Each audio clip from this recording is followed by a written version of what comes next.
The Cleveland Guardians are your favorite to win the American League Central? Yes, I said it. FanDuel said it. We're going to dissect it on this Squad Show. Step up to the plate. It's the Locked On MLB Squad Show. From the Dodgers to the Astros, the Mets to the Rangers, and everyone else in the league, with the experts of the Locked On Podcast Network bringing you the most comprehensive breakdown of all the action around the horn. We're coming in spikes up, no hurt feelings allowed, so squad up. We are just a few days away from the MLB playoffs beginning, and we're glad that you're alongside us here on this latest edition of the MLB Squad Show. My name is Jeff Carr. I'm one half of Locked On Reds. I'm also the Locked On MLB channel manager and your host for the Squad Show today. We've also got Boney from Locked On A's. We've got, of course, Sully, the man, the myth, the Sully of Locked On MLB. And, of course, we have the happiest man in the room right now in Justin Lada, because the Cleveland Guardians, one half of Locked On Guardians, by the way, because the Cleveland Guardians have overtaken, or well, they're tied, but the tiebreaker, and it's tiebreaker season because we're talking about all the tiebreakers today. And the Guardians have the tiebreaker over the Tigers. And, of course, we have to start there because, Justin, how we feeling? I'm feeling pretty good, I gotta say. I never expected to be here. Like, I feel good just the fact that we're going into the final weekend and the Guardians have something to play for. When we get to the end of the season and Sully does his summer score, the Guardians, they're not going to score very highly, but you want to know what? It has been the best month of baseball I can remember in the regular season since 2017. The Guardians almost wired a wire last year to win the division, very close to it. But this run has been very reminiscent of 2017 when they won 22 in a row. I mean, they're 17-3 in their last 20 games. The same team that lost 10 in a row earlier this season. I declared them dead at least twice. After the 10-game losing streak, I declared them dead when their closer, who I will not speak of, got not suspended. He's on the he's not disciplined. He's not disciplined, but he's getting paid. I haven't felt this good since then. Justin, you brought up my summer score, which is where the metric that I invented to keep track of I have a point system metric for the number of times you wake up in the morning, your team's in a playoff spot after Memorial Day. I can't do it before Memorial Day, but after Memorial Day, after a third of the season. So I call it the summer score, because if you have a high number, that means you had a fun summer, right? It means most of the days you woke up there. Right now, the Cleveland Guardians summer score is 34. Compare that with the Astros, which is 285. Wow. One is in the playoffs, one is not. The Guardians were a playoff team on Memorial Day, pretty much through June. I mean, they had a couple of days here and there where they're out of it, and then after June 25th, they fell out, never to be seen again until September 21st. So from June 25th till September 21st, they were not a playoff team. That's all of July. That's all of August. That's most of September. And here they are in a position where they're in a playoff team. I want to do one thing right now. I want to be Superman. I'm going to spin the earth backwards a little bit. I'm going to go back to not a very long time ago, 15 days ago, on coming off the games on June 10th, 15 days ago, September 10th. Sorry, swing back to September 10th. All right, mid-September, and the Tigers absolutely dismantled the Yankees with an 11-1 blowout. I want to just point a couple of things out. The best team in the American League that day were the Detroit Tigers, okay? Just ahead of the Toronto Blue Jays. Now, this is how life is different since then. The Jays were 3 games up on the Red Sox and Yankees. The Astros were in first place by themselves, okay? And the Detroit Tigers had 15 days ago, had a 9.5 game lead. It's so wild. 9.5. That's as many games as Mickey Rourke and Kim Basinger had weeks together. 9.5. Thank you for my really up-to-date movie references. And here. it was 15 days. It's When's not the as last if time this you was a saw a long movie period of so time. with 15 days. Now consider there's there's 3 or 4 days. There's 3 days left. So let's just round it up. You're up 9.5 with approximately with less than 20 to play. You're Feeling good. You're like, hey, let's ease up on the throttle and land the plane.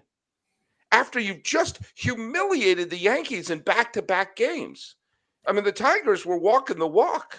They were thinking like, hey, they were going to honor the late Chet Lemon and say, hey, it's 1984 all over again. But instead, it's 1984 as in Orwell for the Tiger fans, because this has become a bureaucratic nightmare that they have fallen apart. Even though they won today, and you got to give them credit for at least getting out of Dodge with something.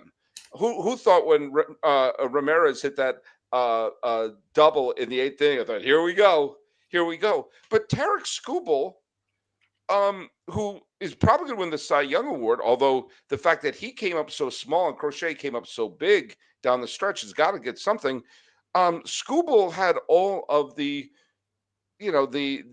toughness of Don Knotts on the mound the other day, and at one point he panicked and kind of tried to throw the ball like a long snapper through his legs. Did you see that play? Yeah, that was absolutely trying for the Detroit surreal. Lions. And yeah. we're at a position in 15 days. It went from the best record in the American League and a 9.5 game lead on Cleveland, who, by the way, that day, did they win that day? No, they lost. Cleveland lost to Kansas City that day, who were breathing down Cleveland's neck at that point. Kansas City was only a half game behind Cleveland at that point. Oh my God. They were now contenders. Cleveland, the Guardians are contenders. But Cleveland now may get a bye. Yeah. I just want to get in, Sully. I just want to get in, okay? I just want a ticket to October. I don't care where they play. I don't care who they play. I just want a ticket. Well, good for you. Well, you should use Game Time. I Last do. minute tickets to I'm a those company guys. man. Yes. I'm a company man. Company man. Yeah. I think you got to It's- adjust your summer score, Sully. I think you got to start giving negative points to people who are out of a playoff spot. Not how it works. It's not Guardians, how it works. If the Guardians had negative points, they would have the most dramatic comeback in your system to be in from the negative. They still have a negative run differential, by the way. They still have a negative run differential. There's certainly people who have like one summer score, or is it two? Maybe it's no, because they had off day on Monday. The Rockies would be in the hole for the next 6 years. Well, the lowest summer score is Arizona with 4. Lowest summer score is Kansas City with 3, Arizona with 4, and Texas with 5. Okay. By the way, Minnesota has a score of 20. Just so you know. Yeah. Well, they had 13 in a row earlier this year. Yeah, they had a good section there, and the Cardinals and the Giants one both win for every player they traded. Nice.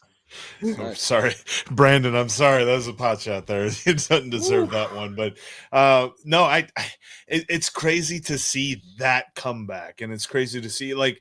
Do you put all right real quickly before we get out of this segment here? Who gets more blame or credit, Guardians or Tigers? I think you have to blame the Tigers. I mean, yes, but the Guardians have been getting win after win because their pitching has been terrific. They've had games where they're winning like 4-2 or 2-1. I mean, like when they were going on that huge winning streak, they weren't exactly lighting up the joint. But the Tigers were just playing awfully. I mean, it's a combination, of course. I mean, you can't have one without the other. I mean, the great collapse of the Red Sox in 2011 is also the Rays took over as well. I mean, it's you need to have that team take advantage of it, and Lord knows Cleveland took advantage of it. I mean, 15 days to do that sort of a reversal, that's unheard of. Tigers losing 2 of 3 against the White Sox at home. I mean, come on. Yeah. The Guardians took care of business, but the Tigers definitely let them back in. Didn't close the door on them either. That's We how it have to goes. see Plus, I was both. opening the door to see if Sully still hated the Guardians. So, we know Well, that that's still the It's all case. the Midwest. It's all the Yes, Midwest. obviously you got to hate Cleveland because you hate those teams that win it every single year, and it's just Every single year. Well, I know this. Like, there's definitely a lot of spots that are kind of spoken for. And I know we mentioned that the Blue Jays and the Yankees, as far as the division goes, they're still neck and neck. And then you've got the last wild card spot in the National League that I feel like we've talked about a whole bunch because of the Mets. And that is an easy answer of, yeah, it's the Mets' fault. It's not credit to the Reds or the Diamondbacks for coming back in that race. But who is the most vulnerable as we head into October? Because I think there's a lot of different answers, a lot of different ways that we could go with that. So we're going to go that way next. What do you get when you have a bald eagle standing on top of a silverback gorilla riding a T-Rex? Confidence, pure confidence. If you're looking for something beyond the usual pill, it's time to meet Rugiet Go Long.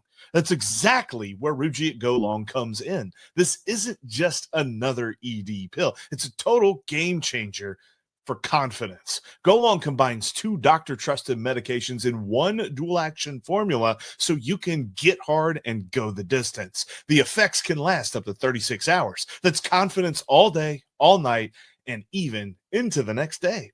Ready to level up your confidence in the bedroom? Head to rugiet.com and use promo code LOCKEDONMLB for 15% off your first order. That's rugiet.com and the promo code LOCKEDONMLB. Make sure to use our code so they know that we sent you. Thank you for making Locked On MLB part of your everyday routine. There is a podcast for your favorite team, whether it is the Guardians, Justin and Jeff Ellis over at Locked On Guardians, the A's with Booney, whether it's the entire league, maybe you just love baseball as a whole, Sully's got you covered, and of course, Locked On MLB Game Night, watching every game every night, all the way through the World Series. And the Reds, too. Maybe you just really were a big fan of Noelvi Marte doing his best Glenn Braggs impersonation, albeit not in the World Series. But that was an amazing catch that Noelvi Marte. I just had to put that in there. I'm going to talk a lot about that on, the Locked On Reds show. So I'm not. By the way, Jeff, Glenn Braggs was a guest on the old Sully Baseball podcast. So I called Glenn Braggs friend of the podcast. Sorry, Booney. He was part of the Reds team that beat the A's. But what are you going to do? 91. It's because if you know ball, well, Sully knows ball, period, plain and simple. So, being that we know ball here on the Squad Show, there's definitely a couple of teams that are coming into this playoffs really hungry, maybe questioning some things. And I start with the Milwaukee Brewers. And I'm not saying that they are the most vulnerable, but I'm saying that if anybody is going to be pressing in October, whenever they finally get going, it's Milwaukee, because we've seen this story before. Milwaukee has dominated the regular season for what feels like a decade at this point. The National League Central has been theirs to lose for a long time, and they haven't lost it. They have absolutely dominated this division. And here we are again. They are now the number 1 seed in the National League. And it just feels like, to me, until they advance and until they show that the playoffs can be had for them, I kind of don't buy them. I'll tell you where I'm going to push back a little bit. Several times they've won the division, it's been because the Central has not been that strong. Now, I'm not saying every time, and there have been a couple of years in 2021 they were an excellent and legit potential pennant contender. They were upset by Atlanta. But there have been years where they were, someone's got to come out of the Central, and they were a good team in a division without a powerhouse. And sorry, no offense, Jeff. No, I've watched it closely. You're absolutely. This team's a 96-win team. They're probably going to wind up with the best record in the history of the franchise. And I think when I watch this team, there's something about this, and I've made this comparison before, and I'll bring it again. Right. Yes, I know they haven't been as dominant down the stretch, but it's also like, you know what? They're going to wind up probably with 97, 98 wins.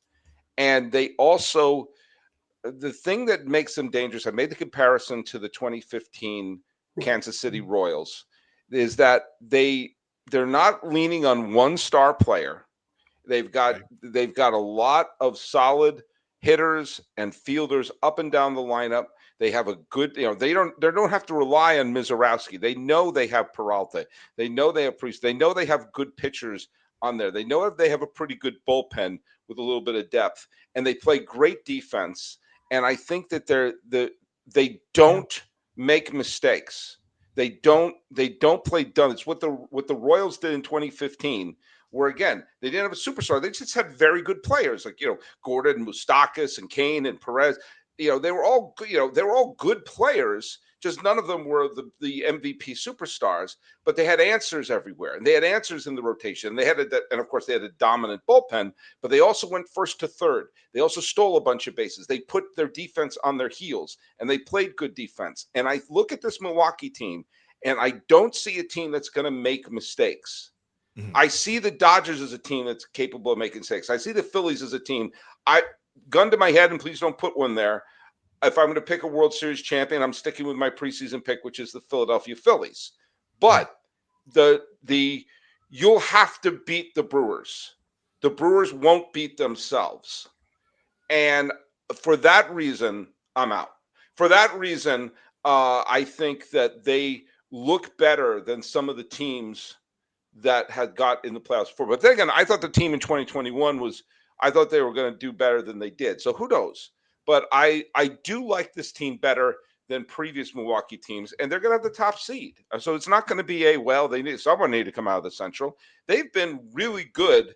They've been dominant since pretty much the middle of June, mid to late June. They've been unstoppable, and I think that I would not want to face them. All I took away from that is Sully was just finding a new way to hate on the Midwest. He's hating the Central once again, saying so good Midwest. That's all I took out of your entire rant.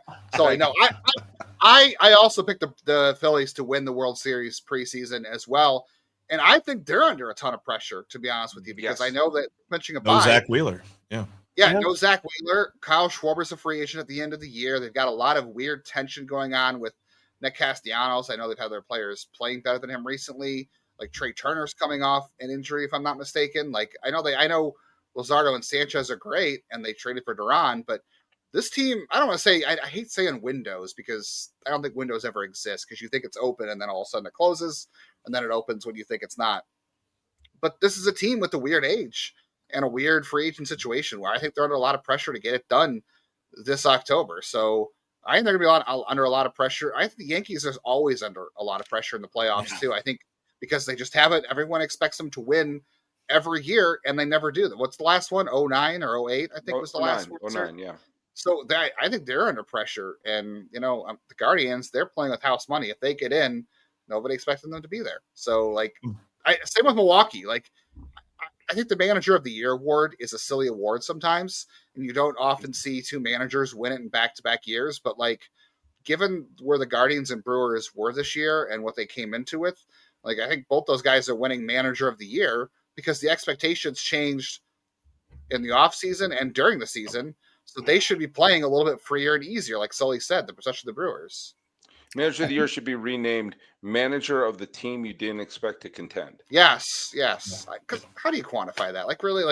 You always just give it to the guy you think is the team that's going to suck coming into the year. At the end of the day, it still comes down to the Dodgers. And when you got Yamamoto, Snell, and Glasnow leading three pitchers that could lead any rotation right now, I like the Phillies. Without Wheeler, it's tough. And, hey, their lineup's not too bad either. So at the end of the day, I still think the Dodgers are the team to beat. But the one thing I'd say, Booney, and again, you'd bet against the Dodgers at your own peril. Dave Roberts has to look in the mirror and, he has to come up to Clayton Kershaw and to Sasaki and say, guess what? You guys are in the pen because Tanner Scott's terrible. Blake Trinan should be DFA'd. I mean, they have blown. Their bullpen has been not mediocre. Their bullpen has been grotesque. Their bullpen has been Calvin Schiraldi, Young Kim, Armando Benitez, you name it. Jose Mesa's looking at this group saying, man, these guys are chokers. I mean, sorry. I'm sorry. I've erased that name from my memory. Come on. Are you saying You know- Brad Lidge is going to come out and close games for them in the playoffs? By the way, I'm convinced that Brad Lidge made a deal with the devil in 2008. To give me 1 year where I can't blow one, and then he did. Right. And after that, but yeah, I mean, I would use Ohtani as a closer. Look at Yamamoto, Glasnow, Sheehan, Snell. That's the best when you consider Wheeler's out. That's the best 1, 2, 3, 4 going into the postseason. And part of me wants to go up to Dave Roberts and say, "Hey, pull an Ozzie Guillen and just have him throw 9." You know, I'd be better off having Yamamoto throw 9 than having any one of the Delta House who's in the freaking bullpen right now coming out and blowing the game. I mean, so like a starter on like 50%, like energy. I would rather have Kershaw coming out of the bullpen. Absolutely. Yeah. I would use Kershaw out of the bullpen. I would use freaking if Sheehan's not going to get a start, get him out of the bullpen. I just don't trust any, especially Trinan. I mean, Trinan has just been automatic. Do you know what Trinan's ERA is right now? 10. It's 5.47. Yeah. 5. Yeah. That's a good slugging. Your ERA should not be a good slugging percentage. It's not 5.6. Not 5.67, Sully. I still don't know what that means, to be honest with you. I have no idea. I did that to Jeff the other day, and he logged off on me. He's I am not logged off. He's like, I'm out. Yeah. Yeah, I gotta admit, I'm making 9.5 weeks references. I'm not into today's references. 9.5 weeks. Yeah, we're talking about Glenn Braggs just a minute ago. I agree with you, Booney, because it's tough. I mean, obviously, you have Yamamoto, you have Glasnow, you have Snell. Sheehan's been pitching great for them recently, and obviously, Ohtani is playing once again. He's once again pitching well, 50 home runs. He's going to have 20 stolen bases. OPS is going to be over 1,000. And Betts is there, Freeman is there. Obviously, they're gonna score a lot and everything. But the bullpen will be their undoing. Absolutely be their undoing. I'm not saying they can't win, because you've seen teams that have, like last year, their rotation was a mess. They had to throw a bullpen game every 4 games, and they still managed to win it. By the way, I also think that the Yankees have one more dumb series in them. I think they have one more, where they're playing yakety sacks in defense, or Boone makes one more, dumb move. I that's not wishful thinking on my part, but I think they have one. There's one more. They're not going to be playing the White Sox. They're not going to be playing. The who else have they been playing down the stretch? The Nationals or the Twins. They're not going to be playing one of those teams. They're going to be playing a pretty good team along the way. Right. And so a team that can beat them if they there'll be a moment where he does something dumb, or Volpe kicks a ball, or something stupid happens. And I think they have one more of that in them. It's been a while. It's been a while since they've had a dumb series. I guess they had their lunch stolen from them by Detroit, but I mean a dumb, like, wait a minute, did he threw to the wrong base, or like someone just curled up and fell asleep at second base and put their head on the bag, something silly like that. Some of the little league coaches go like, "Oh my god, I just told my kids to not do one this." more series like that in them. It's definitely coming. I can see that happening. I want to take a step back though and look at the playoffs from a 30,000-foot view, because I have a question for you guys that I think will provide some interesting discussion. That's coming up next. If you've been thinking about getting in on the action over on FanDuel, now is the best time. They still have this great introductory offer that's only going to last for a little bit longer. When you place your first $5 bet, if it wins, you'll get $300 in bonus bets. That's like literally double what it usually is. And of course, there's plenty of Major League Baseball lines to put that on, including who's going to win the AL Central. Because as we know, the Guardians have taken over. And at least according to FanDuel, the Guardians are favored. They are minus 215 to win the AL Central. Right now, the Tigers are at plus 172. How the Tigers have fallen. Man, they've had like an opposite season compared to last year. where they just barely made the playoffs after a huge comeback. Now it's the other way around. But yeah, go check out FanDuel today. Like I said, new users, first $5 win gets you $300 in bonus bets. Download that FanDuel app today. If you can't watch your favorite Locked On MLB podcast on YouTube, you can always listen to us on your favorite app because we are free and available everywhere you get your podcasts. All right, I want to close on this because we're just a couple of days away from the playoffs beginning, wild card round, best of 3, all that great stuff. And this is actually a little bit prompted by something that Justin said the other day to me. And I want to ask everybody here, and Justin, I'm curious as to your long-form thoughts on this as well, because are there too many playoff teams? Yes, but no. Because if you would have asked me a few weeks ago or the start of the month, I would have said yes, because the Guardians weren't going to be in. And I'd have said, I'm tired of watching teams sit around 500, not make moves at the deadline, not try to push the chips all in and try to win. But now the Guardians are back in it. Yes, there's not so many playoff teams, because you want to know what? This is exactly why Rob Manfred did this. He's keeping, I can't believe I'm saying something good about Rob Manfred. I'm so sorry, Sully. But this is keeping different cities in it. Like, this is the way you balance it out, right? Like, until there is a decision on financials, until you can force certain owners to spend certain money, or you do something with the TV contracts or the salary cap, whatever it is. I don't have the answers. That's why I'm not Rob Manfred, apparently. Until you have that resolution, the best way to combat the financial differences is more playoff teams. You have teams like the Reds, like the Guardians. I want to say the Pirates, but it seems like even extra playoff spots don't help they're them. way out. Yeah, they're way out. No, not now. I'm just saying ever in general. That's the way you do it. So I got to say, like, you're keeping more cities, more fan bases involved. As much as I hate what it does to the trade deadline and encourages a little more mediocrity, I see more fan bases getting excited in September, and that's what you need. That's what you want, ultimately. I mean, Arizona dealt Eugenio Suarez, and they're still in it. It's crazy. Yeah. Well, that's because nobody in the NL wants to win. Like, in the NL, it's very hard. It's very tough at the top, but it's easier to get it at the bottom. Whereas the American League, it's easier to get it at the top, but it's very hard to sneak in the last spot. Well, I agree with you. I think one of the I've learned to stop fighting when they make changes to the playoffs, because I've grumbled about in the past and I've always been proven wrong. I think that it's the answer to the old, it's the same teams every year. So, well, it physically can't be, because we've cast a wide net. The thing that's made for the American League is that there's literally no way to pick a favorite in the American League right now. It's just going to be who's going to have 2 decent weeks. That's really it.